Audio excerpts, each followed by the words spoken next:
کہ جب آپ نے تقریر کی تھی تو تقریر میں آپ نے پاکستان کے اداروں کے اوپر الزامات لگائے تھے کہ وہ صحافیوں پر اٹیک کرواتے ہیں، اور ایسطور کے اوپر بھی بغیر انویسٹیگیشن کے، ابھی تحقیقات نہیں ہوئی تھی تو آپ نے الزامات لگا دیے تھے کہ جناب پاکستان کی ISI یہ سارے معاملات کرواتی ہے۔ پھر آپ نے واشنگٹن پوسٹ میں جو انٹرویو دیا یا جو آپ کا انٹرویو چھپا اس میں آپ نے اداروں سے معافی مانگی ہے، اور آپ نے کہا کہ اگر کسی کی دل آزاری ہوئی ہے تو میں اس پر معذرت خواہوں۔ اس پر حامد میر صاحب نے جواب دیا کہ جی بالکل، میں نے واشنگٹن پوسٹ کے ایک اداریے میں یہ بات لکھی ہے، انہیں ان کے انٹرویو میں یہ بات کی ہے، کیونکہ میرے خلاف پاکستان کے مختلف کونوں سے FIRs درج ہوئیں، میرے خلاف مقدمات درج ہوئے۔ تو فیصل آباد سے ایک لائر نے ان کے خلاف جو مقدمہ درج کیا تھا اس میں یہ کہا گیا تھا کہ حامد میر صاحب نے پاکستان کے army chief general Qamar Javed Bajwa صاحب کا نام لے کر یہ کہا ہے کہ ایسطور کے اٹیک کے پیچھے جنرل قمر جاوید باجوہ صاحب خود تھے۔ تو اس لیے انہوں نے کہا کہ واشنگٹن پوسٹ میں میں نے اس بات کی تردید کی کہ میں نے پاکستان کے آرمی چیف کا نام نہیں لیا، اور نہ ہی میرے پاس کوئی ثبوت ہے کہ وہ اس کے پیچھے موجود تھے، تو اس پر میں نے معافی مانگی ہے کہ ان کی اگر دل آزاری ہوئی ہے تو میں اس پر معذرت خواہوں۔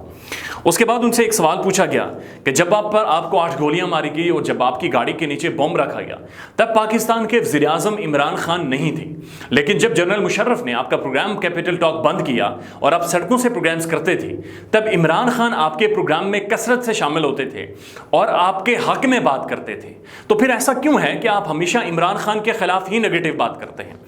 اس سوال نے حامد میر صاحب کو تھوڑا سا ہلایا، تھوڑے سے حامد میر صاحب ہلتے ہوئے نظر آئے، الفاظ ان کے منہ میں پھنستے دکھائی دیے، اور انہوں نے کہا کہ جناب میں ایگزیجریٹ نہیں کر رہا ہوں، میں صرف یہ کہنا چاہتا ہوں کہ جب میرا مشرف صاحب نے پروگرام بند کیا تو اس میں کوئی دو راہی نہیں ہے کہ عمران خان صاحب میرے ساتھ شامل ہوئے، سڑکوں پر نکلے اور انہوں نے میری حمایت کی بھی باتیں کی، لیکن جب وہ حکومت میں آئے ہیں، جب وزیر اعظم بنے ہیں تو اس کے بعد انہوں نے میڈیا کے اوپر سینسرشپ لگانا شروع کر دی، اور عمران خان کی جو سینسرشپ ہے اس کا جو واضح ثبوت ہے حامد میر صاحب کہتے ہیں وہ میں موجود ہوں۔ اب یہ واضح طور پر ہے کہ عمران خان صاحب یہ حکومت کی طرف سے حامد میر صاحب کو آفر نہیں کیا گیا، بلکہ یہ جیو نیوز کی اپنی ایک ایڈیٹوریل پالیسی کے تحت حامد میر صاحب سے کو کیپٹل ٹاک کا پروگرام ان سے لیا گیا یا ان کا کالم روکا گیا ہے۔ یہ ایک جیو نیوز کی اپنی پالیسی ہے، کیونکہ ایک بندہ کسی ادارے میں بیٹھ کر ایسا نہیں ہو سکتا کہ پوری ریاست کے خلاف بیانیاں بنانا شروع کر دے اور ادارہ اس بارے میں کوئی سوچے یا سمجھے نہ۔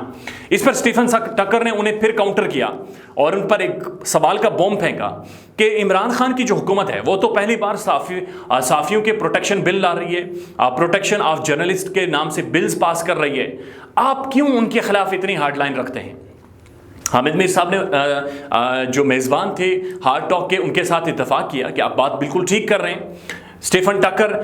کیونکہ عمران خان بہت سارے ایسے بل لا رہے ہیں اور میں نے خود ان میں معاونت کی ہے وزیر اعظم عمران خان کی اور ان کے جو انسانی حقوق کے وزیر ہیں شیر مظہری کی، ایسے بل ترتیب دینے میں یا ان کا متن طے کرنے میں کہ جن میں ان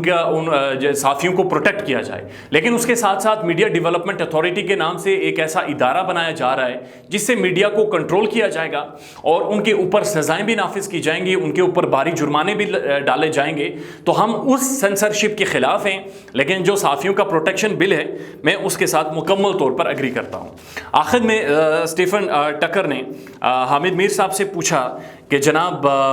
کیا آپ سمجھتے ہیں کہ پاکستان میں اس وقت ایجنسیز ہیں یا اسٹیبلشمنٹ ہے یا آرمی ہے جو پاکستان چلا رہی ہے اور وزیر اعظم عمران خان کی کوئی حیثیت نہیں ہے؟ اس پر حامد میر نے کہا جی کہ میرے پاس کوئی شواہد نہیں ہے یا میں ایسی بات نہیں کر رہا، لیکن عمران خان کی جو سوانح حیات ہے یعنی جو بایوگرافی عمران خان نے لکھی ہے وہ میں نے رات میں پڑھی، اور اس بایوگرافی کے مطابق عمران خان یہ کہہ رہے ہیں کہ پاکستان کا کوئی بھی ایسا سیاستدان یا پولیٹیشین نہیں ہے جس کو اسٹیبلشمنٹ یا پاکستان کی ایجنسیز یا پاکستان کی آرمی اقتدار میں نہیں لاتی۔ اور حامد میر صاحب کے مطابق عمران خان پاکستان کی تاریخ کے کمزور ترین وزیر اعظم ہیں، ایک ایسے وزیر اعظم کے بارے میں یہ بات کر رہے ہیں جنہوں نے شاید دنیا کو ایبسولوٹلی ناٹ کا پہلی دفعہ ایک جواب دے کر بتایا ہے کہ پاکستان ایک سوورن ملک ہے۔ آخری سوال حامد میر صاحب سے اجازت کے بعد پوچھا گیا، اسٹیفن ٹکر نے کہا کہ میں پرسنل سوال آپ سے پوچھنا چاہتا ہوں، کیا آپ کو پاکستان میں آپ کی جان کا خطرہ ہے؟ حامد میر صاحب نے کہا جی بالکل، مجھے میری جان کا خطرہ ہے اور میں نے اس خطرے سے بچنے کے لیے اپنی بیٹی اور بیوی کو پہلے ہی پاکستان سے باہر بھیج رکھا ہے۔ میں پاکستان میں ابھی اکیلا رہتا ہوں اور مجھے بہت سارے دوستوں نے مشورہ دیا کہ آپ پاکستان سے چلے جائیں، میں پاکستان سے نہیں جاؤں گا، پاکستان میں ہی جرنلزم اور اپنی صحافت کروں گا۔ یہ وہ 24-25 منٹ کا انٹرویو تھا جو ہارڈ ٹاک میں ہوا ہے۔ یہاں پر یہ بات قابل ذکر ہے یا جو سمجھنے کی ضرورت ہے کہ جو BBC ہے وہ تواتر کے ساتھ مطیع اللہ جان، اسد طور، ابصار عالم اور حامد میر صاحب کے انٹرویوز کر رہی ہے اور ریاست بیانیہ مخالف جو ان کا بیانیہ ہے اسے پروموٹ کر رہی ہے، لیکن حکومت کے کسی ترجمان ایکسیپٹ ایک انٹرویو ود فواد چودھری یا پھر پاکستان کی انٹیلیجنس یا آرمی یا IB یا کسی بھی حساس ادارے کے کسی بھی ترجمان سے ابھی تک کوئی بات نہیں کی گئی۔ اپنا خیال رکھیے گا، اللہ حافظ۔